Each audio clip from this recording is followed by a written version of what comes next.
Ya. Ya. Bueno, antes de comenzar, bueno, les doy la bienvenida a todas. No, está un poco complicada, por eso no pude saludar así efusivamente. Les doy la bienvenida y me gustaría que si Donna puede orar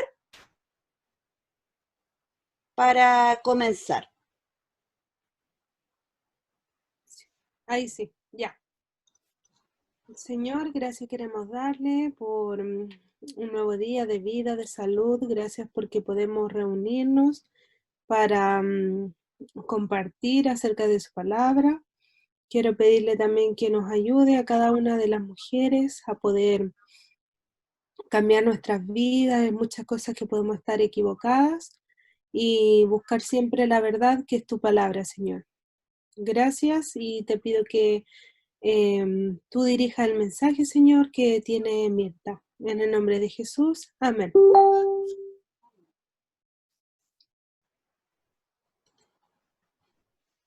Bueno, hoy día nos tocan dos mentiras o características de pecados. El 14 y el 15. El 14 es, en realidad mi pecado no es tan malo, y el 15, Dios no puede perdonarme. ¿Ya?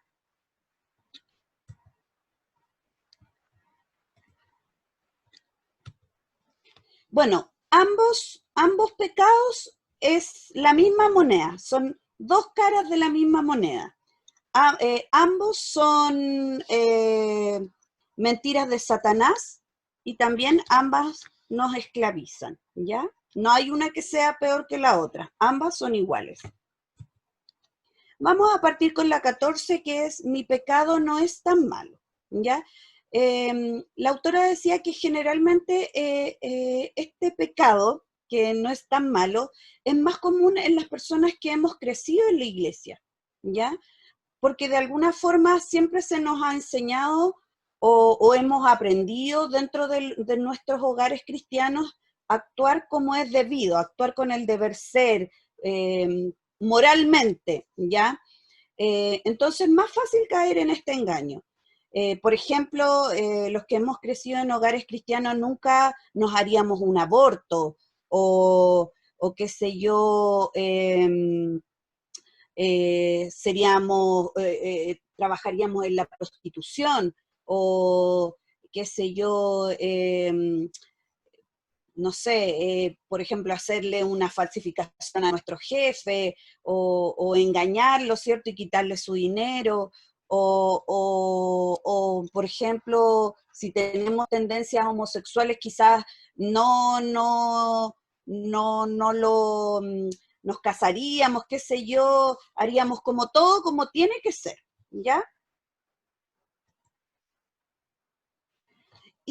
Pero entonces es súper fácil de repente compararse con otros, ¿ya? Compararse en el sentido de decir, bueno, parece que mis pecados no son tan malos como los de otros, son más leves, son más livianitos, por ejemplo, la autora decía un espíritu criticón, hablar o comer en exceso, consentir motivos egoístas o quejas, yo puse mentiras piadosas, que es muy común entre los chilenos, ¿cierto? Tener lengua viperina, que es como una lengua maliciosa, ¿ya? Al no ser considerados graves estos pecados, ¿cierto? Muchas veces nosotros preferimos llamarle lucha, debilidades o rasgos de personalidad, ¿ya? O flaquezas. Yo me acuerdo que cuando yo era chica, siempre a veces escuchaba como a la gente adulta que iba a la iglesia y decía así como, oh, mi flaqueza, y no sé, pues hacían cosas, o sea, que para uno ahora, claro, uno ahora lo piensa, pero por ejemplo, siempre me acuerdo de una persona que era de una iglesia del campo, cuando nosotros íbamos al campo a pasear, y, y su debilidad, su lucha era meterse con muchas mujeres, tener muchas pololas. Entonces, claro, pues, o sea, había infidelidad, había en el fondo falta de honestidad, pero él lo veía como una debilidad, ¿ya?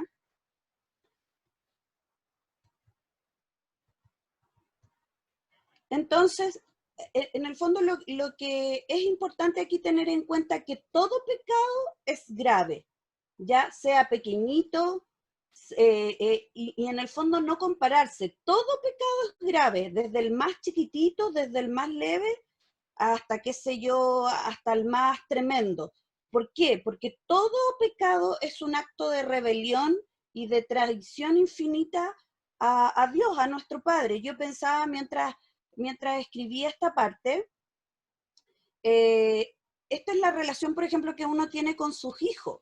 Eh, yo creo que muchas veces cuando los hijos se portan mal, eh, mienten, roban, ¿cierto? Yo por mi trabajo tiempo atrás tenía muchas veces experiencias de mamás que llevaban a sus hijos y que los hijos a veces robaban o mentían, ya grandes, más de 7 años, más de 8 años, eh, o qué sé yo, a veces eran como maliciosos en su conducta, por decirlo así. Entonces, para las mamás o para los papás era súper triste. eh, y a la vez era como desilusionante para ellas, pese a que ellas los seguían amando y por eso ellas buscaban ayuda, alguien que los apoyara. Pero también era enojo, porque en el fondo este hijo, por más que se le disciplinaba, cometía estos actos, ¿ya? Es lo mismo que nosotros de alguna forma provocamos, yo creo en Dios, porque es un acto de rebelión, o sea, nos estamos rebelando frente a la autoridad de Él, y también es una traición, porque Él murió por nosotros, Él murió por nuestros pecados, y sin embargo, nosotros estamos diciendo que este pecado no es pequeñito, así que, ¿para qué? Es una mentira piadosa, así que, bueno, no va a ser para tanto, ¿ya? O como lo que vemos, por ejemplo, en nuestra cultura, yo pensaba en nuestra cultura chilena, que se genera, por ejemplo, mucho robo hormiga, ¿ya? O sea, uno cree que si uno saca una hoja de una oficina o se trae algo del lugar donde trabajo, eso no es nada, ¿ya? Y eso igual es un pecado. Siempre me acuerdo de una persona eh, que era muy sencilla. Un chico, ya era un adulto, 18 años, y él era una persona bien humilde. Y una vez estábamos hablando acerca de esto de los robos y yo le pregunté si él robaría. Entonces él me dijo, yo le robaría a los ricos, porque son ricos, porque tienen LED, porque tienen computadores, porque tienen esto y esto otro. Entonces yo le robaría. Entonces yo le dije, pero estábamos trabajando desarrollo moral, efectivamente con él, que era en el fondo poder ayudarlo a avanzar un poquito más. Entonces, él no veía que en eso hubiera algo malo, ¿ya? Y muchas veces nosotros somos igual que ese joven, nos vemos algo malo en el pecado que estamos cometiendo, lo vemos como algo simple, como algo ligero, como algo al pasar. En Chile se comete, por ejemplo, mucho robo hormiga, ¿ya? Eh, a mí a veces me da risa, Carlos me cuenta, bueno, cuando estaba yendo al hospital, ahora que, no, que está en casita, que por ejemplo tiene que haber un funcionario dentro de los hospitales que revisa todas las cosas, los insumos del hospital.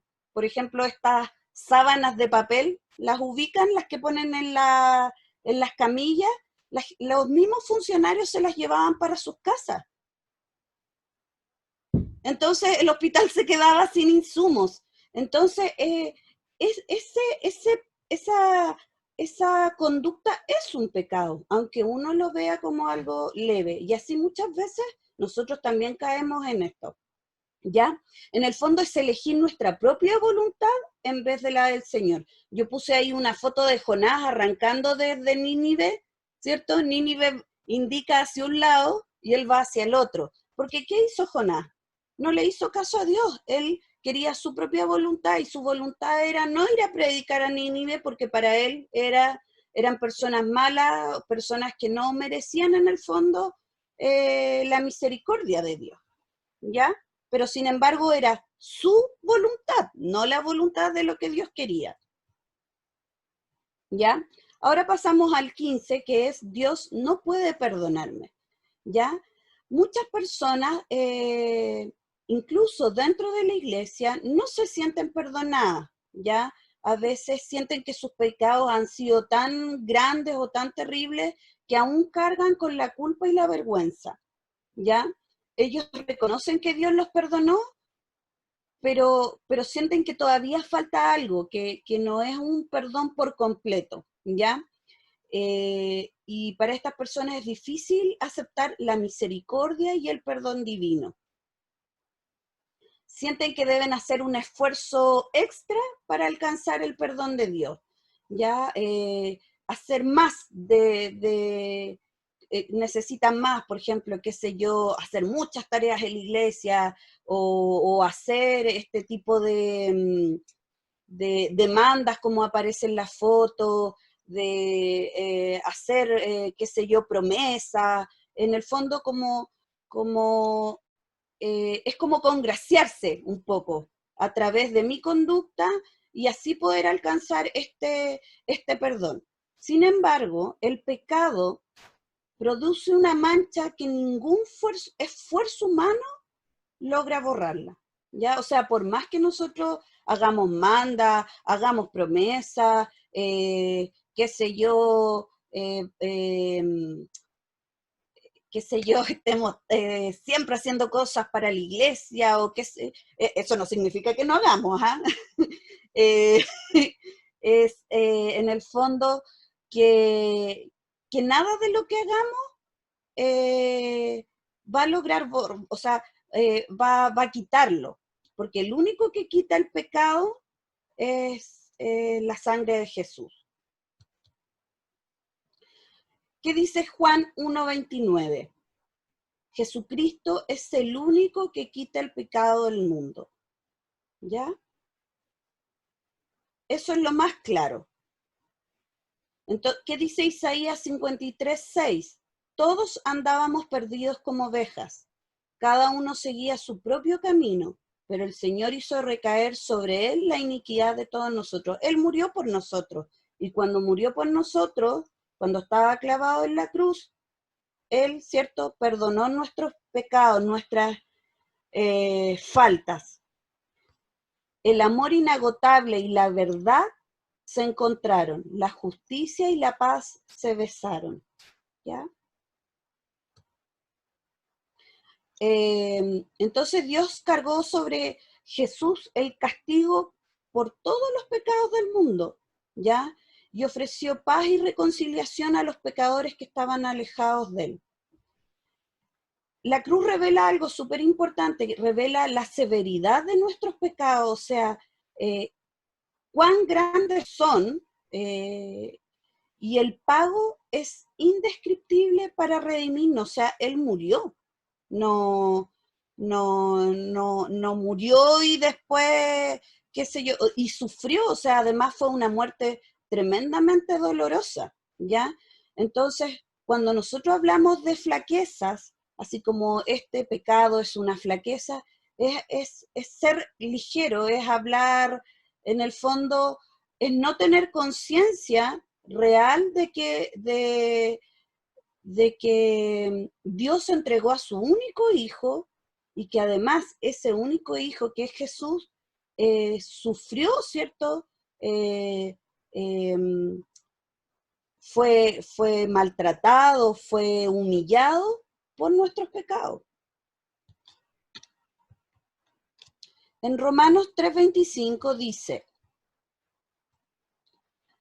a quien Dios puso como propiciación por medio de la fe en su sangre, para manifestar su justicia, a causa de haber pasado por alto en su paciencia los pecados pasados. ¿Qué significa propiciación? ¿Cierto? Es un sacrificio de expiación, ¿ya? O sea, este fue lo que entregó Dios para en el fondo perdonar nuestros pecados. Él fue el sacrificio.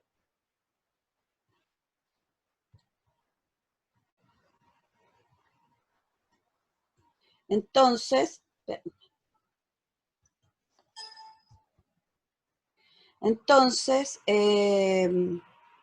no podemos llamar flaquezas o ligerez, o esto es algo simple, este es un pecado, qué sé yo, una mentirita piadosa muchas veces, para referirnos a estos pecados que en el fondo sí están mostrando en el fondo que de alguna forma no tomamos en cuenta la muerte de Jesús. Es como decía en una de las tareas que a mí me gustó mucho, decía, si creemos que nuestros pecados son tan grandes que Dios no puede perdonarlos, ¿qué sugiere esto acerca de la muerte de Jesús en la cruz? Que en realidad la muerte de Jesús no tiene sentido, ¿cierto? Si creemos que no puede perdonarnos por completo, entonces, ¿para qué murió Jesús? No hay una relación, una coherencia. Jesús murió porque nos perdonó por completo y a todos. Entonces, tenemos que tener la certeza, la tranquilidad, la seguridad, el alivio de que Él nos perdonó todo y que nos perdonó como con la única condición de creer en que Jesús y su sangre, ¿cierto? Y creer en eso, la fe en eso, es suficiente para Él. Entonces, a mí me gustaron mucho estos dos puntos del pecado, porque yo creo que los que hemos crecido en la iglesia o hemos tenido papás cristianos, hemos crecido en una familia cristiana, tendemos muchas veces a compararnos, a decir yo soy mejor que el otro, o yo no cometo pecados tan fuertes como el de allá, qué sé yo. Es como súper fácil entrar en la crítica.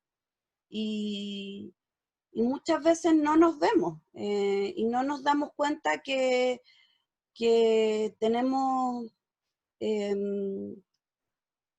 muchos pecados de la carne, a propósito de lo que dice Gálatas, ¿cierto?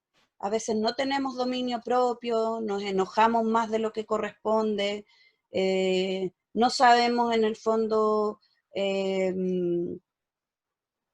calmar nuestra ira o muchas veces solamente nos fijamos en nosotros, tenemos solo ojos para nosotros mismos y no vemos la necesidad de otros, ¿ya? Es súper fácil ser cristiano, ir a la iglesia, sentarse o estar en el Zoom, ¿cierto? Escuchando lo que habla el otro, y sin estar pendiente de las necesidades de los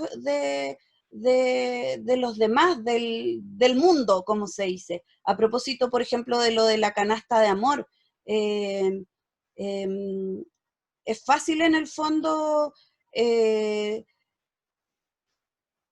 decir yo soy cristiana y creo en Dios y él, qué sé yo, me perdonó, pero siempre estoy pensando solo en mí, en lo que me pasa a mí, en lo que me sucede a mí,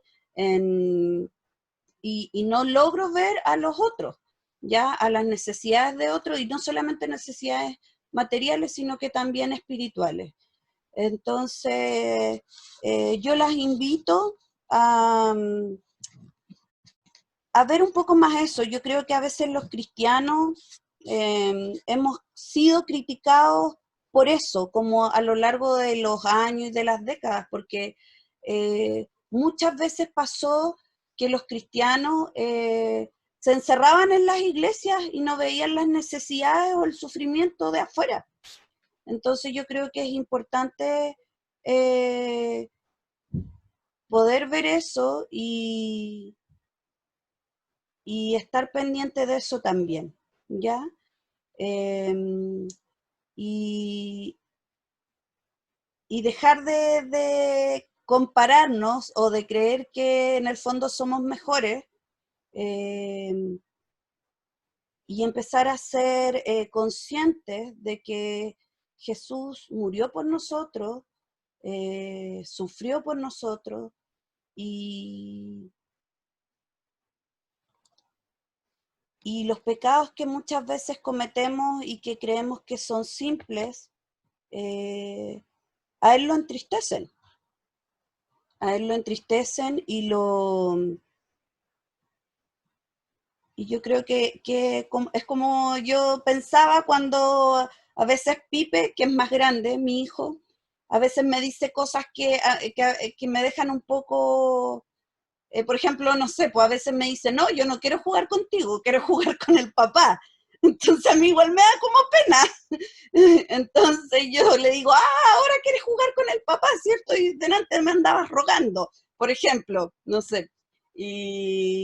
Pero a veces cuando él dice cosas fuertes, uno igual queda como un poco impresionada y a veces te da pena o uno dice, pucha, ¿en qué me equivoqué? Que él dice esto.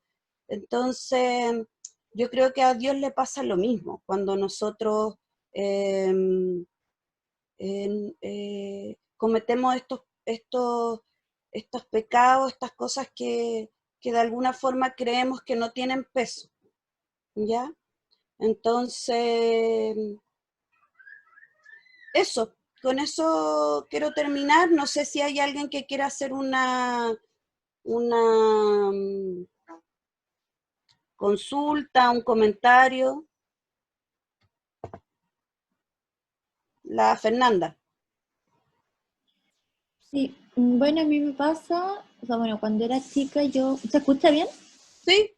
Yo asistía a una iglesia, bueno, no sé si estará bien o estará mal, el tema de la disciplina, por ejemplo, y me pasaba mucho que, por ejemplo, ya una niña la disciplinaban porque quedó embarazada y no estaba casada. Entonces a mí siempre me quedaba en la mente, pero ¿qué pasa con las demás personas que quizás sí hacen fornicación, pero no queda embarazada? O sea, porque como que finalmente los pecados más visibles son como más juzgados y como más mal vistos que otros que finalmente para el Señor igual, o sea, todo el pecado va a ser igual. O sea, por ejemplo, juzgamos nosotros mucho al tema como homosexual y todo eso, y finalmente, o sea, yo pienso, yo no, o sea, obvio que uno nunca va a estar de acuerdo con el pecado, pero los apuntamos mucho quizás como cristianos diciéndole, no, es que tú no debes hacer eso, pero nosotros igual en nuestra vida también hacemos cosas, o sea, igual mentimos de repente y finalmente igual es un pecado, solo que quizás no se nos está como enrostrando siempre. Y y con respecto a lo otro, era como el hecho de que finalmente cuando uno crece en la iglesia y está como el deber ser, a veces nosotros como que crecimos haciendo como lo que se debe y no haciéndolo, ni siquiera sabiendo el por qué lo hacemos. Como que a mí me pasó, por ejemplo, que de repente es como, ya, no se puede hacer esto, no se puede hacer, y es como, ¿por qué? Y es como que ahora ya que estoy como más grande, es como que en verdad entiendo que no lo debo hacer porque el Señor lo hace para protegerme o porque finalmente el Señor como que murió por mi pecado, entonces yo cómo voy a llegar y como pasar por alto un sacrificio como tan grande. Entonces pasa mucho esas dos cosas. Sí, pues yo creo que lamentablemente hay iglesias y hay iglesias evangélicas que malinterpretan esa parte. Yo crecí en una iglesia en donde te decían, por ejemplo, ir al cine es malo, es pecado. Entonces, obviamente, llega una edad en donde uno empieza a cuestionar esto y no lo comprendes, pues, y a veces eso en vez de, como dices tú, a entender o comprender, eh, como de corazón, en el fondo tú sientes que solamente son reglas y te hacen un poco apartarte o alejarte. No sé si alguien tiene más otro comentario.